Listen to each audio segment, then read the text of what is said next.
On April 19, 2026, the MV Tuska moved into the Arabian Sea and challenged the U.S. blockade, triggering a rapid detection by USS Spruant as American naval forces tracked the vessel's course, speed, and intent. The encounter set off a tense 6-hour window in which commanders had to decide whether the ship would be turned away, boarded, or stopped. According to maritime monitoring sources, the Tuska entered an area already saturated by U.S. surveillance assets, including surface combatants, airborne sensors, and networked radar coverage designed to identify suspicious commercial traffic before it reaches contested waters. USS Spruant detected the ship soon after it crossed the operating line, placing the vessel under continuous watch and relaying its position to the wider task force. The confrontation matters because the Arabian Sea has become a critical pressure point in the wider regional standoff. Any ship challenging the blockade risks being treated not as a neutral merchant platform, but as a potential logistics node, sanctions evasion route, or concealment platform for military cargo. That assessment, if confirmed, can change the rules of engagement in minutes. The Tuska's movement also tests the credibility of the blockade itself. If a single commercial hull can push through without consequence, it signals a gap in enforcement. If it is intercepted decisively, it reinforces the message that the maritime cordon is active, monitored, and ready to escalate. USS Spruant's detection was not a routine contact report. It was the start of a decision cycle shaped by shipborne radar, identification procedures, and command authorization. In modern naval operations, the first 6 hours often determine everything that follows, from signaling and inspection to interdiction and force. Military analysts say the key issue is not only where the Tuska was, but what it might have been carrying and who was directing it.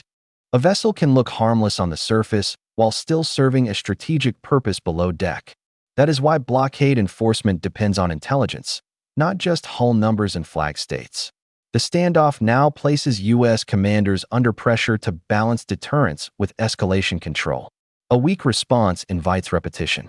An aggressive response could widen the confrontation at sea. 6 hours decide the ship's fate. As the MV Tuska held its line in the Arabian Sea on April 19, 2026, U.S. commanders used continuous radar tracking, repeated radio warnings, and formal documentation to build a legal record while the vessel refused to alter course toward the Strait of Hormuz. The contact became a measured test of blockade enforcement, with every maneuver logged, every transmission recorded, and every refusal treated as evidence. According to maritime monitoring sources, the ship remained inside a monitored corridor where surface combatants, airborne sensors, and networked radar were already fused into a single tracking picture. That coverage allowed U.S. operators to follow the Tuska's heading, speed, and response pattern in real time. Each update fed into the command chain, creating a timeline that could support later action under maritime law and rules of engagement. The warnings did not come once. They came repeatedly, in a steady sequence designed to remove any doubt about intent and consequence. U.S. personnel instructed the vessel to change course, slow down, and acknowledge instructions, but the Tuska continued on its original track. In blockade operations, that kind of refusal matters because it narrows the gap between a commercial transit and a deliberate challenge to military control of the sea lane. The legal value of the exchange was as important as the tactical one. By documenting the ship's position, its failure to comply, and the duration of the standoff, commanders were assembling a record that could justify escalation if needed. In modern maritime enforcement, the first phase is not always firepower. It is paperwork backed by sensors, and in this case the U.S. Navy was doing both at once.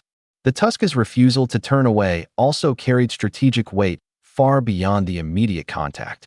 A merchant vessel that keeps pressing toward the Strait of Hormuz under warning creates a problem for any blockade because it forces the enforcing side to choose between hesitation and credibility. If the ship is allowed through, the cordon looks porous. If it is stopped, the message is unmistakable. Analysts note that vessels like the Tuska can be treated as more than civilian traffic when they enter a contested zone under suspicion of carrying sanctioned cargo, military equipment, or support material for proxy networks. That is why the U.S. response relied on layered surveillance rather than a single intercept platform. Radar tracking, communications intercepts, and command authorization all had to align before the next move. By the time the exchange reached its final warning cycle, the situation had become a test of will as much as navigation. The Tuska had not changed course, and U.S. commanders had not backed off. The ship was now boxed in by procedure, surveillance, and the possibility of force, and then the ultimatum changes everything. At the climax of the confrontation in the Arabian Sea on April 19, 2026, U.S. commanders issued a final warning to MV Tuska and then authorized limited gunfire from the 45 Malawian Quach's 5-inch naval gun to force compliance without sending the vessel to the bottom. The intent was precise and controlled: disable the ship's propulsion, preserve buoyancy, and maintain the legal and tactical record already built through radar tracking and radio orders. The 45 Malawian Quach's is a naval surface gun designed for rapid, accurate fire against maritime and shore targets. In this case, the rounds were directed into the engine room area, the most vulnerable part of the ship from an operational standpoint. Striking that compartment would not require the destruction of the hull below the waterline, but it would immediately threaten power, steering, and internal movement. Maritime analysts say that choice reflects a classic blockade tactic. The objective is not always to sink a suspect vessel. The objective is to stop it, isolate it, and remove its ability to continue a contested transit. By targeting the engine room rather than the keel, U.S. operators created a narrow damage profile that shut the ship down while reducing the risk of a catastrophic loss of life or a sinking in a busy sea lane. That distinction matters. A sinking would have escalated the incident into a major maritime disaster, with oil spill risk, rescue complications, and a much larger political fallout. Disabling the Tuska, by contrast, sent a cleaner message. The ship was not destroyed, but it was no longer free to challenge the enforcement zone. In practical terms, the vessel had been turned from an active contact into a dead weight on the water. According to defense sources familiar with naval gunnery procedures, this kind of shot placement requires steady fire control and confidence in the ship's sensors. The 45 Malawian Quach's is not a blunt instrument when it is used correctly. At close enough range, it can be employed as a surgical tool, punching into machinery spaces and command sections while leaving the hull afloat. That is exactly the kind of controlled force commanders reserve for a vessel they intend to stop, not erase. The result was immediate. Tuska lost the ability to sustain movement, and the U.S. Navy maintained control of the situation without triggering the full consequences of a maritime kill. For planners, that outcome was strategic. It demonstrated that enforcement inside a contested corridor can be both decisive and restrained when command authority, targeting discipline, and timing all align. A mobile base moves in next. At 5:41 p.m. local time on April 19, 2026, the USS Tripoli moved into position in the Arabian Sea as MH-60 Seahawk helicopters lifted a 31st Marine Expeditionary Unit boarding team toward the disabled MV Tuska, turning a standoff into a high-risk seizure operation. The objective was straightforward and unforgiving: secure the bridge, clear the quarters, and take control of the engine room before the crew could sabotage the ship or restart propulsion. The Tripoli served as the command center for the boarding phase, coordinating air cover, surface positioning, and the insertion route in real time. The MH-60 Seahawks provided the vertical edge, carrying Marines fast enough to beat any attempt at organized resistance aboard the merchant vessel. In maritime interdiction, speed is not a luxury. It is the difference between control and chaos. The first assault element went for the bridge, where navigation, radio traffic, and any remaining command authority would be concentrated. A second team pushed into the crew quarters to separate personnel, neutralize any improvised resistance, and prevent destruction of evidence. A third element moved directly toward the engine room, the compartment that mattered most after the gunfire had already taken the ship's mobility away. That engine room was no longer operational, but it was still tactically dangerous. A dead ship can still fight through sabotage, flooding, or fire. Marines entering that space had to assume broken pipes, hot metal, unstable wiring, and the possibility of hidden damage from the earlier strike. Every step inside a disabled machinery space carries the same logic as a minefield. One mistake can turn a controlled seizure into a rescue mission. According to naval procedure, bridge control comes first because it restores command over the vessel's systems and movement orders. Once the bridge is secured, the boarding force can isolate communications, verify crew identities, and stop any attempt to transmit false distress signals or misleading position reports. The quarters are then cleared to remove the human variable. Only after that does the force fully lock down the engine room and propulsion controls. The 31st Marine Expeditionary Unit is built for exactly this kind of mission. Its boarding teams train for ship takedowns, confined space movement, and rapid compartment clearing under uncertain conditions. They are not arriving to negotiate.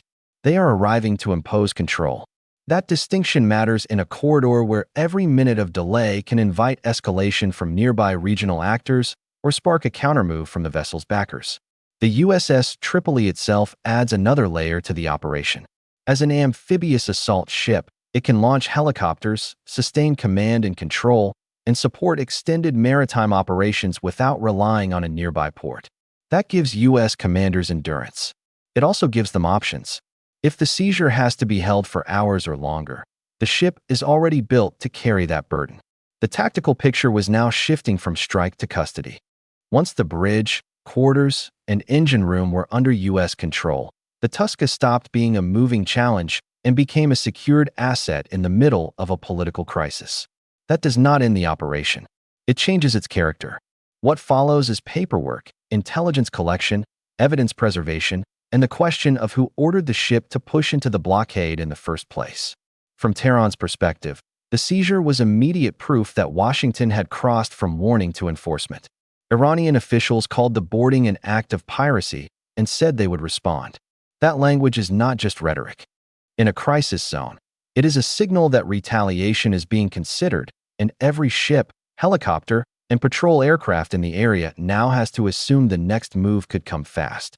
Iran's political and media response to the seizure of the Tuska hardened quickly on April 19, 2026, as officials in Tehran denounced the boarding as an act of piracy and state-aligned outlets framed it as a direct challenge to Iranian sovereignty in the Arabian Sea. The language was immediate, disciplined, and strategic.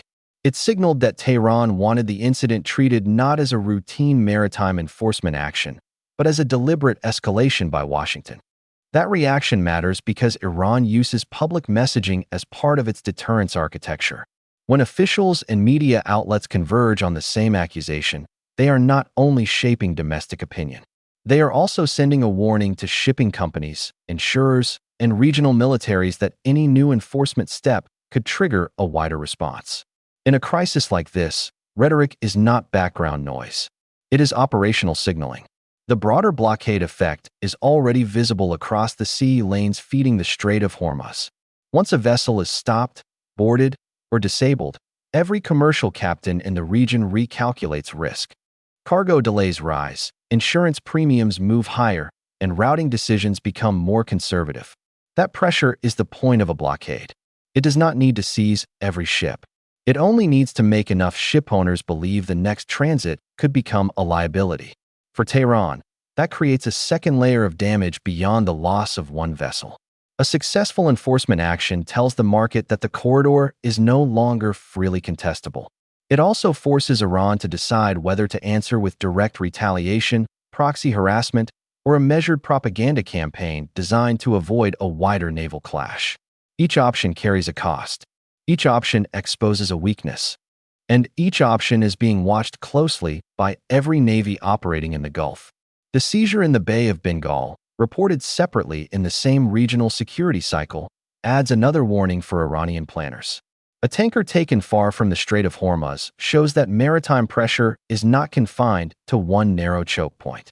It can be extended across the Indian Ocean, where shipping routes are longer, surveillance is uneven, and attribution becomes more complicated.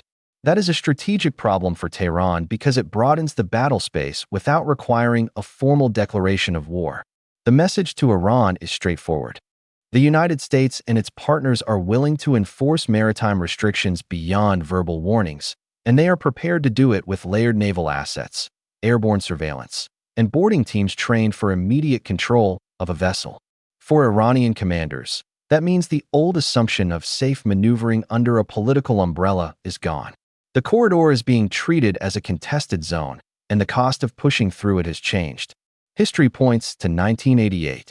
The 2026 seizure of the Tuska has revived one of the most dangerous precedents in Gulf history, and analysts are now pointing back to 1988, when U.S. naval forces escalated pressure in the same waters and changed the rules of maritime confrontation. The lesson then was simple. Once the Strait of Hormuz becomes a contested corridor, every tanker, escort vessel, and insurer in the region is forced to price in the possibility of armed enforcement. That strategic reality is why the Strait of Hormuz matters far beyond this single boarding. Roughly 1/5 of the world's oil flows through the passage under normal conditions, and even limited disruption can ripple through global energy markets within hours. If shipping companies begin to treat the route as a combat zone rather than a commercial lane, the result is not just higher freight costs. It is a broader contraction in regional trade, slower deliveries, and a sustained rise in maritime risk premiums. For Washington, the immediate message is deterrence. U.S. naval posture in the Gulf is built around layered surveillance, rapid interception, and the ability to deny hostile movement without waiting for a larger crisis to mature. That posture is intended to signal that coercive maritime behavior will meet organized resistance, not hesitation. The goal is not only to stop one vessel, but to convince other operators that the cost of testing the blockade is now too high. Iran faces a narrower set of choices. It can attempt retaliation, rely on proxy harassment, or continue a media campaign designed to frame the seizure as illegitimate. None of those options removes the pressure on its shipping corridor. Each one risks widening the confrontation, especially if Tehran chooses to challenge U.S. and partner forces operating near the choke point. The wider geopolitical consequences are already taking shape. Regional shippers are likely to reroute where possible, insurers will keep raising premiums, and governments dependent on Gulf energy exports will watch for any sign that the blockade could spread. That is how maritime pressure works when it is enforced by warships instead of declarations. It reshapes behavior before it formally redraws borders. The 1988 comparison is not academic. It is a warning that contested waters can become strategic flashpoints fast, and that once the signal is sent, markets move before diplomats do. The blockade is only beginning.